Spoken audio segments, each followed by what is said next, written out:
मी तुम्हाला सावित्रीबाई फुले यांचे चार दोन शब्द सांगणार आहे, ते तुम्ही शांत चित्त ऐकून घ्यावे अशी माझी विनंती आहे.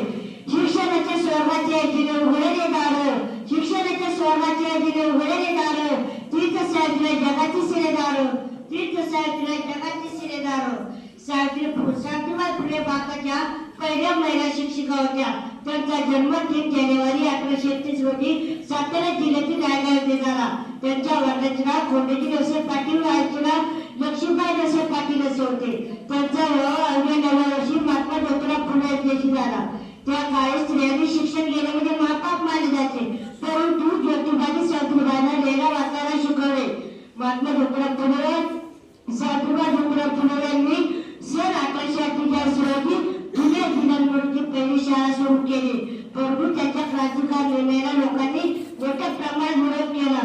परंतु ते शिकवायला जात असताना त्यांच्या अंगावर चिखल दगड शेण फेकत असत, परंतु ते माघारी हटले नाही.